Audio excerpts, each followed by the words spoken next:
Well, come on in and sit down. We've been waiting for you. This is, it always becomes a very, very special treat in our interesting times. We're talking about that with the great upsetting. The Chinese say men will not live in interesting times. We didn't have that choice. We've been living in interesting times. And getting a gang of new characters out here in order to say the work of an individual is still important in our time of such great conformity and everything else. What I do alone. It's my work. I go into my world, and it's not without thinking that somehow there also has to be something to get some affirmation. And when people like you show up because of the value, perceived value in what an individual does, hey, I tribute to you. I thank you all for being here and being who you are. And for some of you that have been in my life, you're just such a great treat to see what is almost going on. There is a particular satisfaction that I have in being with articulate people, because one of the things that's very hard for me to do is to talk about my own work. And by having a showing of the still life, the automatic psychodrama is removed.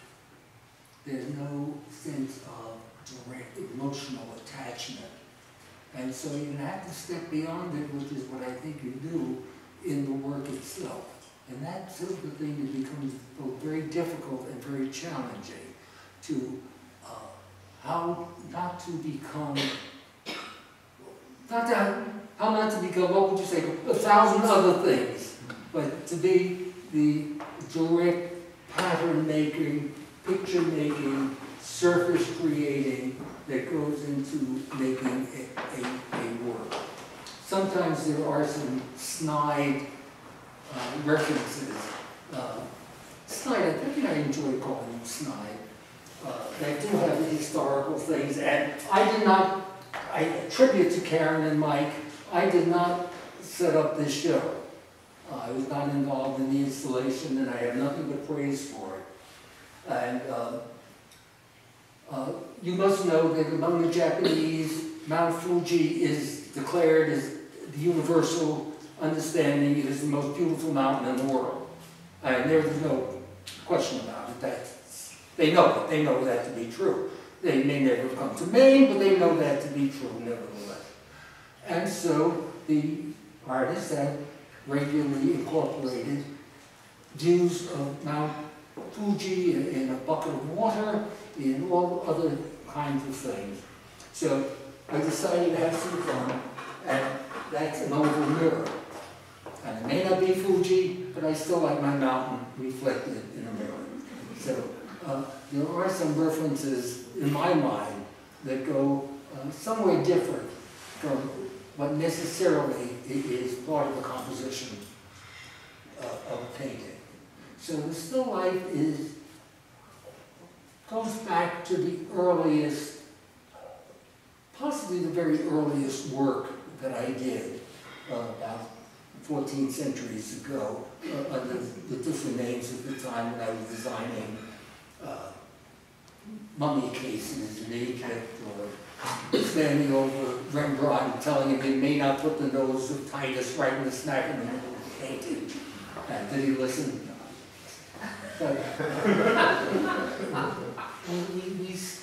we step on the shoulders of so much that valid and strong and really good, and so many of the traditional involvements, the strong involvement of the artistic community has been ripped away from us. We don't have the patronage that determine an artist's value. And that's one of the things we've gotten to, is both liberates and dominates very often who we are, because we work so often and so completely with no other restraint other than the physical restraint of the act of painting, the size of the canvas. The most important thing of all is the most consistent shape, and the most consistent shape is the rectangle of the canvas. Do I ever break out of that? Yeah, I do, but by and large, it's one of the restraints that I respect. The other thing is that it has to look like a painting. And that, for me, was a tougher decision than I thought it would be. How much texture should there be in the surface? How important is that characteristic? How much should the illusion of space? Because the illusion of space, it's all a lie. This is no closer to you than that is in a painting. But visually, we share a language. We share a visual language. And for most of us, it's probably the purest language we know. Because the painting, as a painting, is complete. There isn't anything about this that you do not see the moment you look at it. How you live with what you see, or how you make that work for you, that can vary. But the painting hasn't changed, even if your attitude toward it has changed. So you see my painting, I guess the thing that interests me most, I hope it interests you a little bit because you're stuck here, is that the other aspect is when you don't see automatically in the painting, all the decisions that go into making the painting are so conditioned over time, conditioned over history, and they're with me as they are with any painter, all the time. It's how much you choose to respect the formal qualities that go into a painting. And for me, they dominate.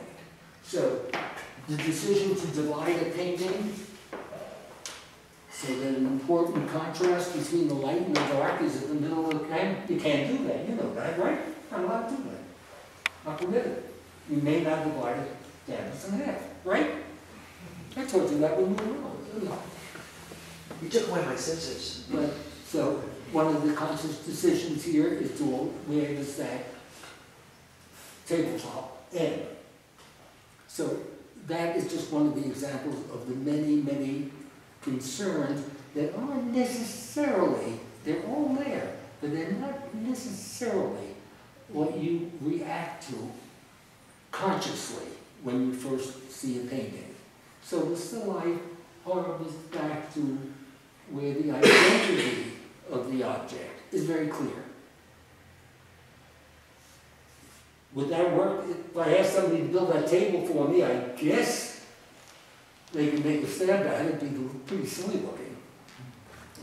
So the problem there is to make what's silly looking feel very real and very solid in the painting.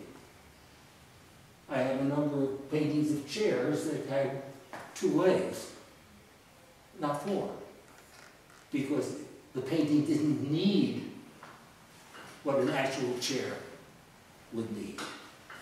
And so there is no reality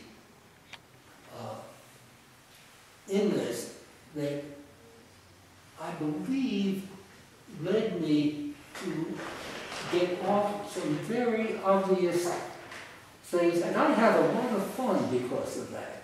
I don't know how many of you were, but I've been fortunate in having had some pretty damn good shows of my kimono work, which is effectively a tea. And so for me, I have a kimono.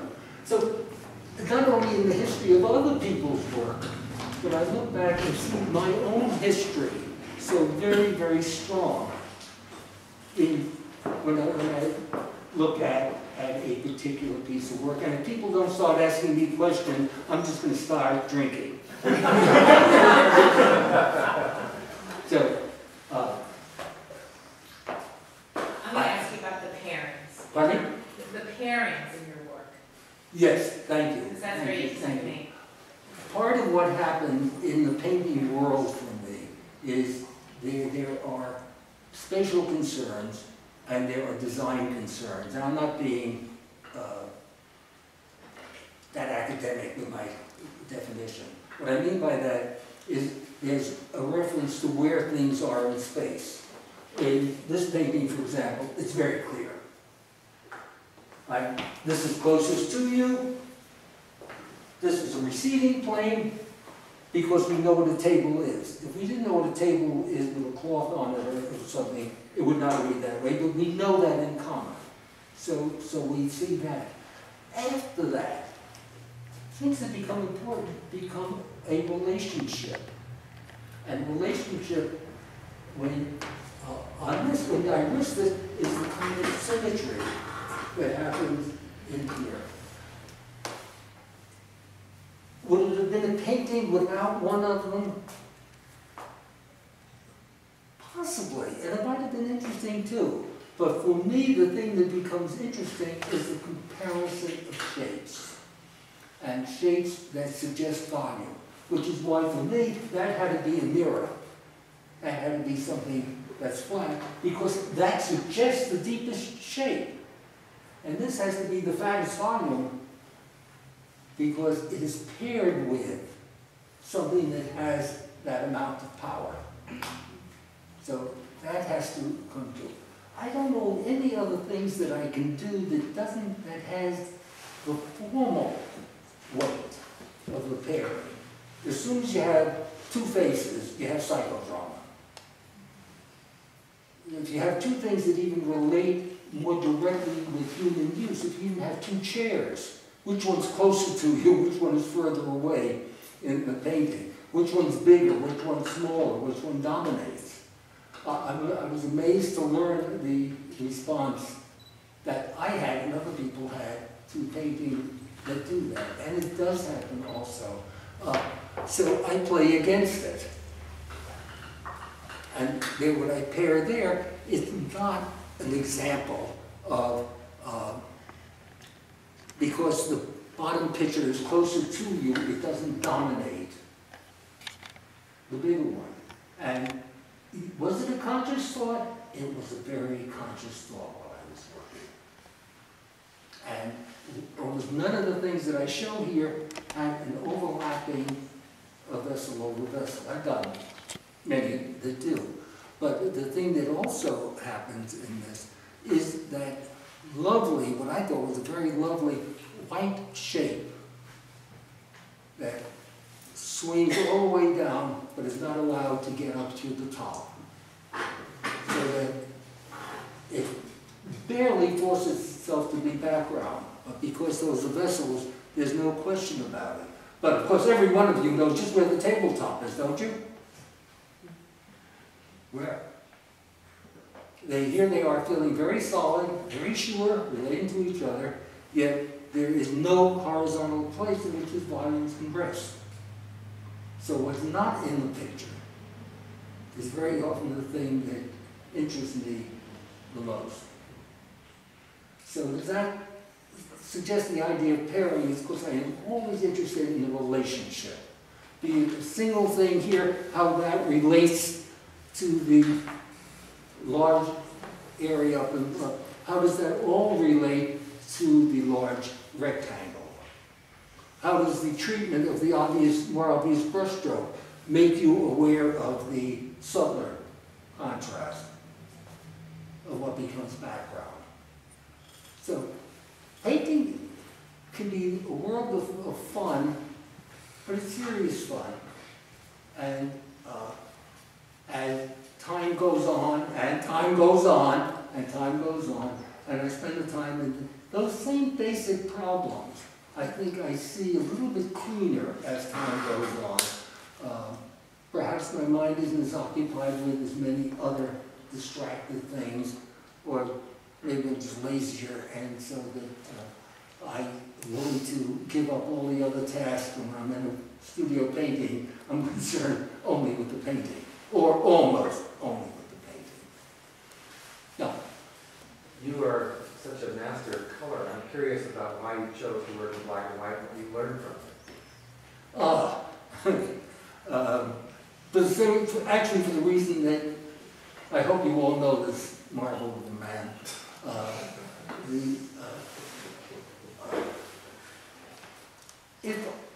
If I weren't going to exercise the other, I would never feel happy about the one.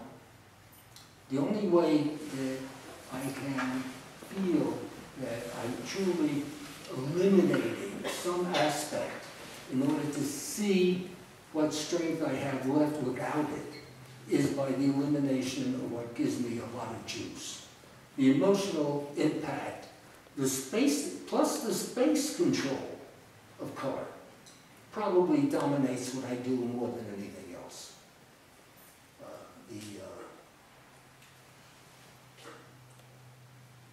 Tricky thing, because it's all illusion, what you do about space. So, and possibly also, I may have gotten started off where color didn't come smashing down on us all the time. So just as I go back to the still life form, I go back, I think, also to a time when the delight that I had in the brilliant color was not as available.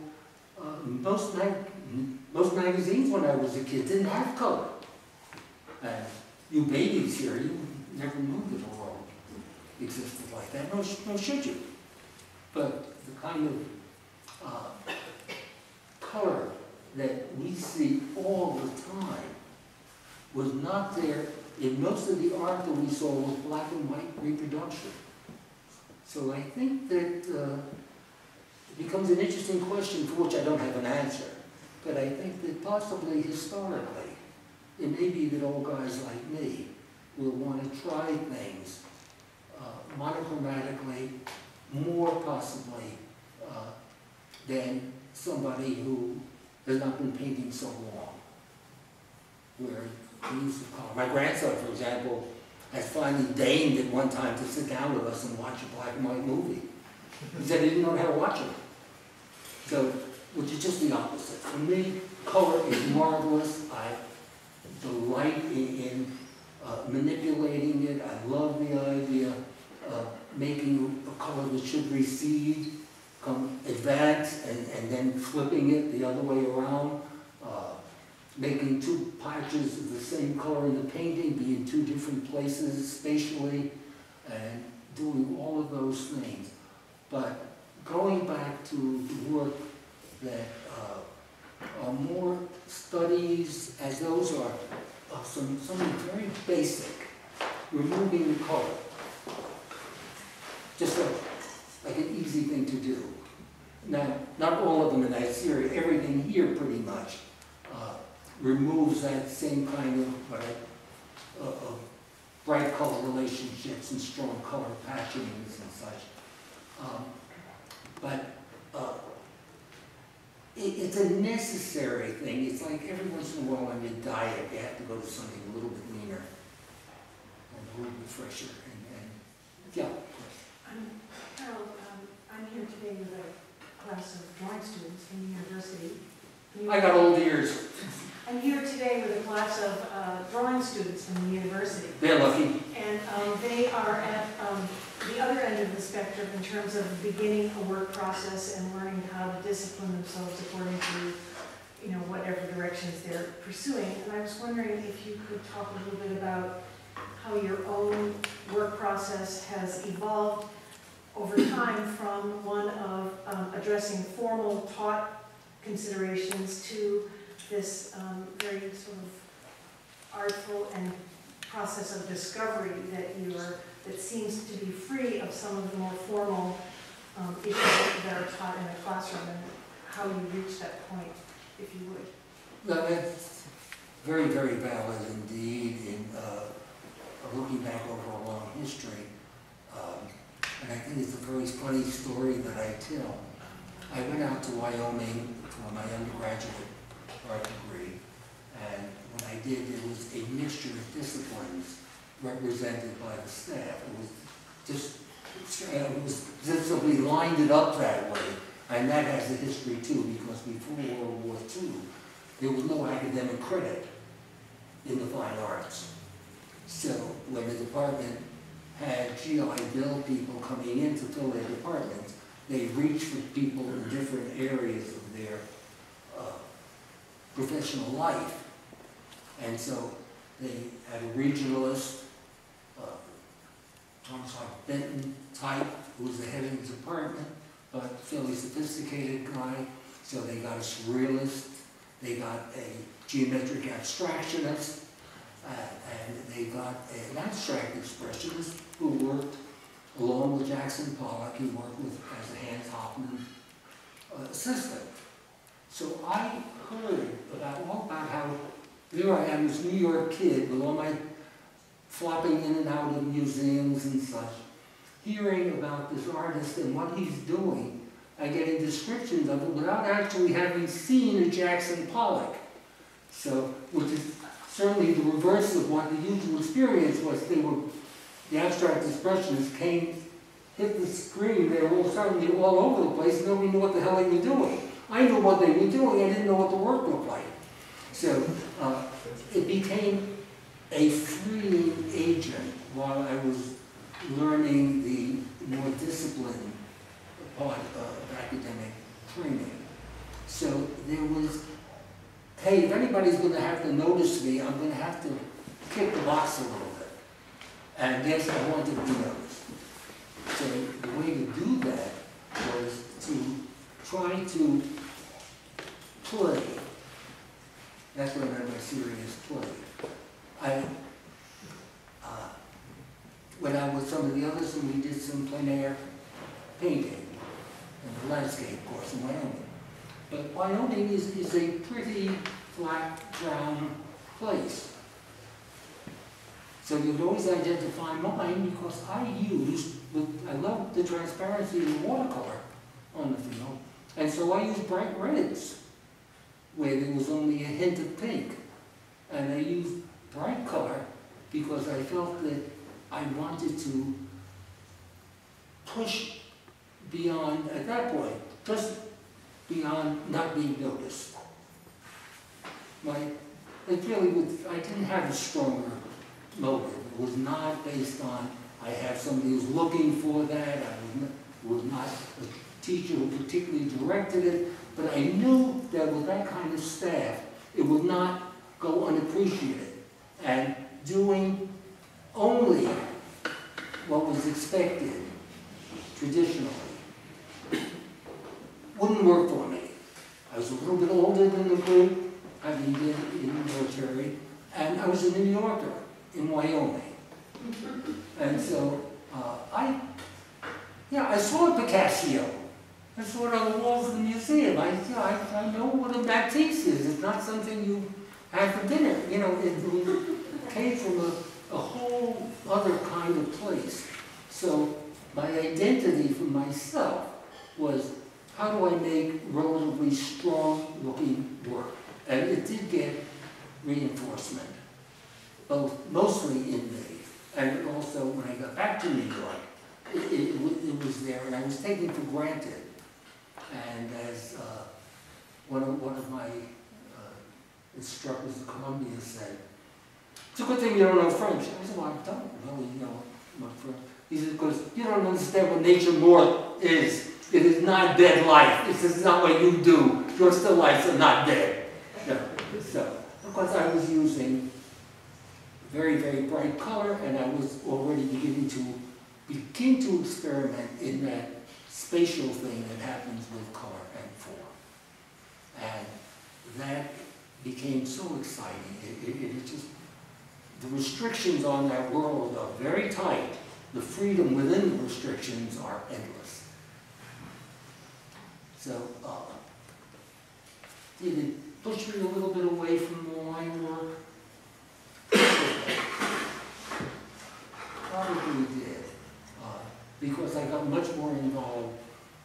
time I was doing oil painting, I got involved in the texture, the amount, the palette, knife, all of that. I keep going. And Those even are this, go, yes. Those are the things that predictably a student of painting would, at some point in their development, naturally address. Yes. Yeah, and so, but the only difference was, if there were difference, is I was already comfortable with the exploration that was, for many others, felt a little bit new. So they were still reacting to the idea that I wasn't blazing any trail, but I was throwing a little bit more sunlight on it than the direct rendering would call for. And then there was a whole fight about everything. The photography was considered a no-no. You never use photography as a guide. It would be a sign that you've done something wrong. And it was a whole other attitude. And so as the spectrum, particularly in our computer age, of what is possible has gone from the very simplest to a complexity that beyond the tiny or anybody else would have imagined 40 or 50 years ago. And the complexity that you can be in a work is just that great. And I go back to the black and white and the grays. I feel that the thing that is still of significance is to be at a place where the work looks like one guy crawled out of the bed in the morning, uncovered some paint, took some brushes out, and went to work and made a painting or dry. And I feel that that's, I don't know that it's ever in danger of being lost, but I still feel there is, forgive me, an element of the heroic in trying to keep that level of directness and simplicity. Yeah. Harold, you and I both share a love of de Kooning, and I know you're going to New York to see. I may never come back. I may never come back. I may just. So would you talk a little bit about de Kooning and how his work might relate to yours? That de Kooning and the cup. Fill in the No, blanks. that was not done by de Kooning. That was not- I did that. Well, Oh, I would say- David, thank you. Wow. Can you all hear me? Yes. Harold, I would say that in Kooning's day, all the artists admired his brushstroke. And I gotta say, most artists around here must admire your brushstroke. Well, thank you. Thank you for that.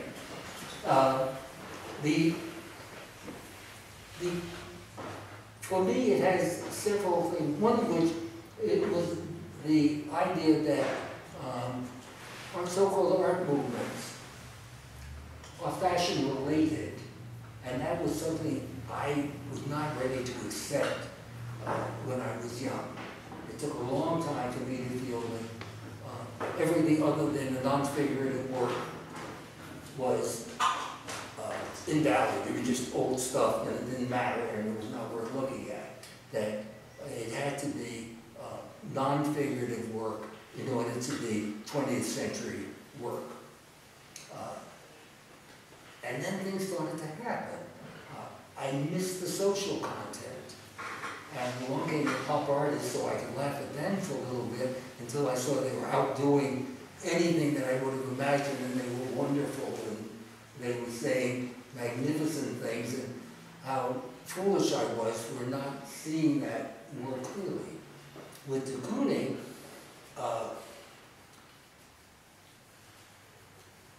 I had a level of cynicism that stays with me, which is kind of funny, because I much admired de Kooning, but I also watched the making of a new star. And as good as I thought that he was, I didn't think he was the only God. But nobody had to be any better or challenging. I mean, he was he did magnificent things. Everything was full of things that I could learn and not understand and to appreciate again. And how did he ever made all of this work? I mean, it didn't look like it could possibly all hold together. And it just overwhelmed me, as I expect it will again tomorrow, with the idea of the subtlety, and made me wonder, and I still do, whether a de Kooning level were possible if somebody did not have the amount of training that de Kooning or his first group had. And then in my own work, I'm not happy with the lack of the emotional anchor that you get from something figurative. And for a while there, I started to do a little bit more drawing. And but I really love paint, and I love the painting. So when I saw the de Koonings, and I saw the figure development come in, like no figures had ever been before, I said, no, there is a progress, there is a progression, and that progression is not linear.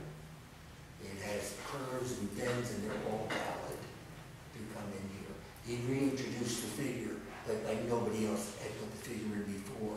It didn't make his paintings less explosive, or less direct, or less demanding. For me, it only made it more so. And you watch the torso, can you imagine a golem? Doesn't look anything like a de Kooning. Can you imagine a golem without a de Kooning? They don't look alike. But the permission to allow the figurative work to come through so strongly. Certainly, Philip Guston said, oh shit, I don't have to say what I've been doing. These things are just getting prettier and prettier, and or whatever, and more centralized, and they're good, and they're giving me less and less satisfaction. If Willem can do it, I can do it, but I would have to do it my own way. And so we get magnificent work of another level. So I think that in addition to giving a concrete look of a particular time, when you get somebody who's so masterful in the handling of the paint, that they are free to do something else, demand another form of communication. It takes remarkable guts. It would take less guts from me because I didn't have anything to lose. But here's a guy who is replacing the star chamber throne of Polar, and yet says, not enough.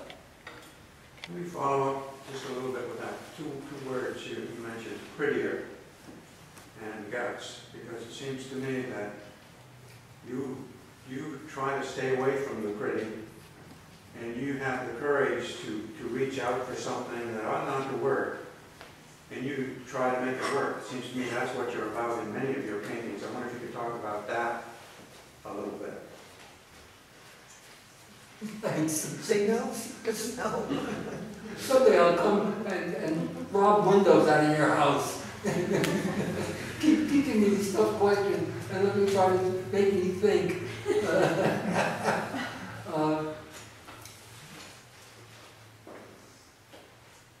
I guess if there were another way of doing it, and I think some of you guys are probably good at it linguistically,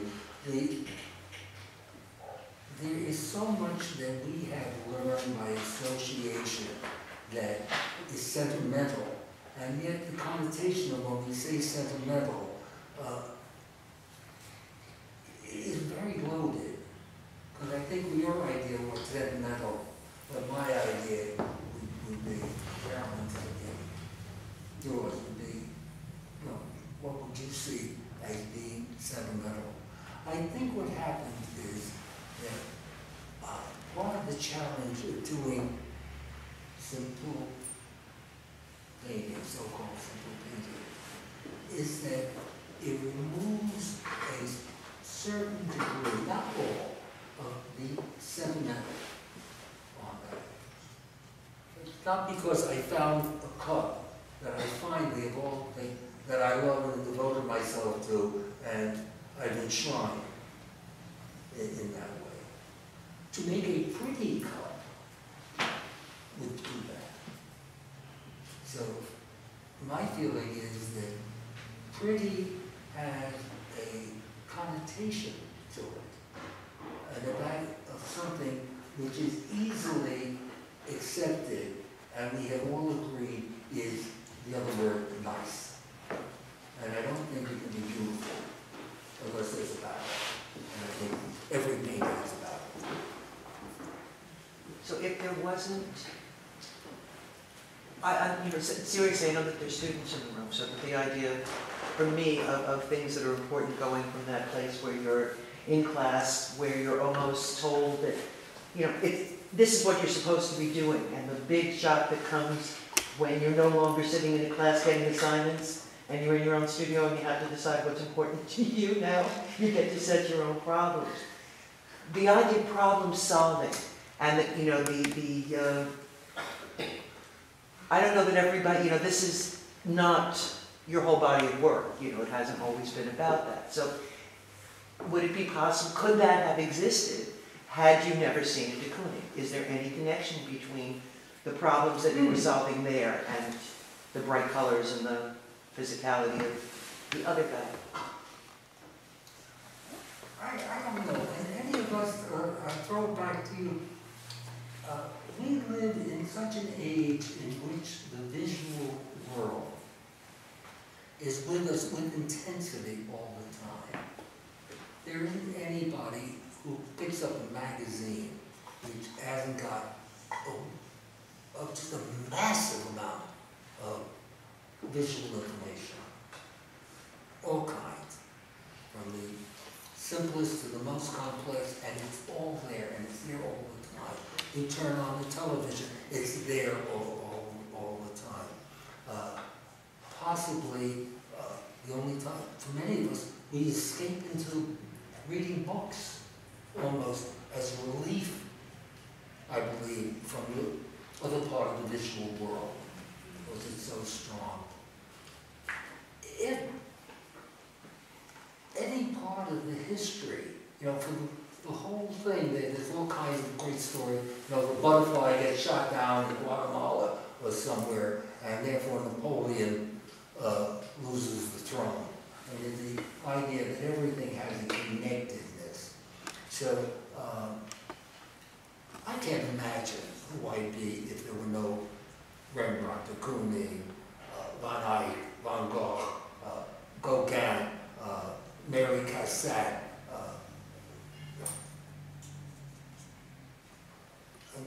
There are so many ways of looking at the world.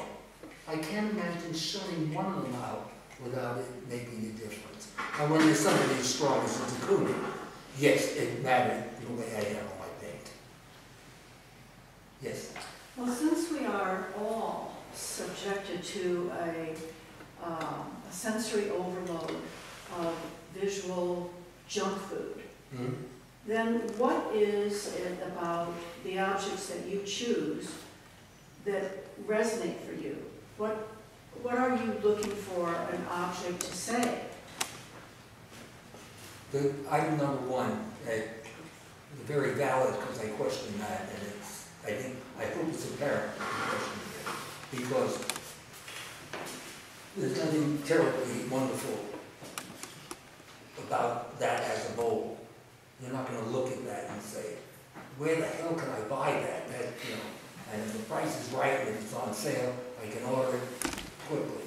It's not that, it's a generic, it is a bowl of a shape similar to what you've seen before, similar with everything. But in that painting, that shape is precise and unique. And what happens in this is, how do I make it a bowl instead of a flat shape? And that becomes my problem in how to make that work. So in the world of visual overload, part of what I'm saying is the specifics of a piece of that kind, or its prettiness, or its inherent beauty, because certainly there's glorious bowls.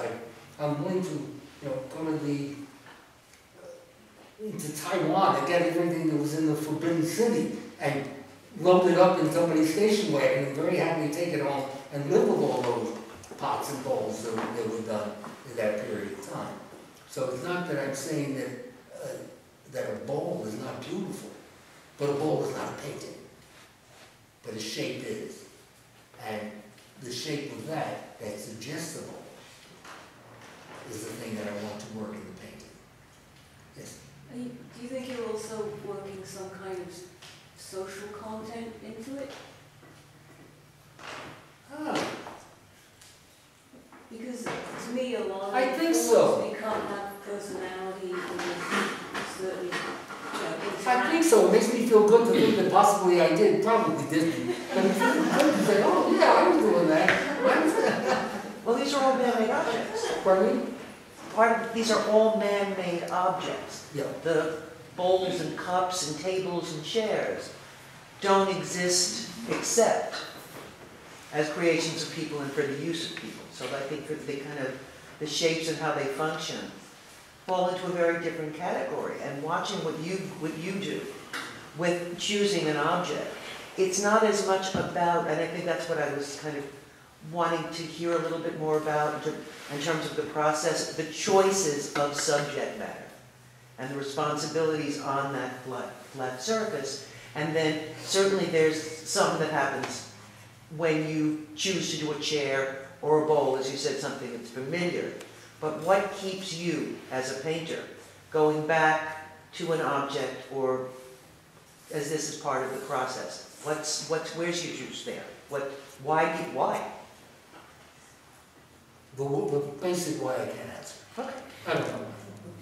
I just know there's nothing else that compels me like the idea of going to my studio and painting. And that becomes that overriding. So what's you But get there? after that, there's certain knowledge. Draw a circle, put a line near the bottom, and then if you add 2 dots, you have a head. And it's as convincing a head as any other head for being a head.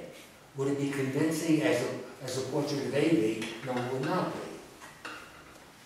Not unless there's a smile. But,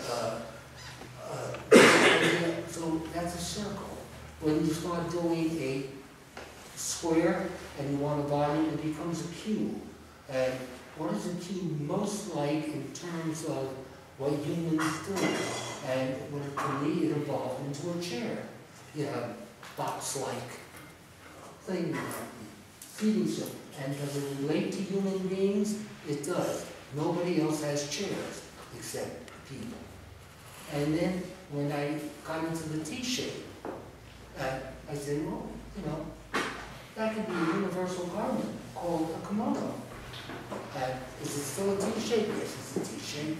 And it's a T-shape that allows me the freedom to treat that T-shape as if it were a canvas itself, because kimonos were a canvas. And there was a shape there that I began to realize can vary a great deal. One sleeve didn't have to match the other sleeve. Very often in actual kimonos they didn't. And so it became a way in which I had something else, which didn't have to be an illustration or a rendering of a particular thing. I had all the freedom in the world as long as I had something that finally put it into a framework, a connotation. In that case, the connotation was related again to what humans will have. Then I enjoyed a different kind of thinking other than the reality. I did a pinnacle series, saying the part of me that's most operative and seems to be the most is the head. And so I elevated the head. And sure, it probably could have investigated what was done in Africa and put rings on my neck to try to elevate mine. It wouldn't have made me any smarter. But if I were to show a head in an elevated place, it began to say something about all heads, rather than looking like it had to be a portrait of a specific person. So it's not the specifics that I'm after. I'm after for the precision that comes into the abstracted shapes. And I'm ready for another glass of wine, and I thank you all for being here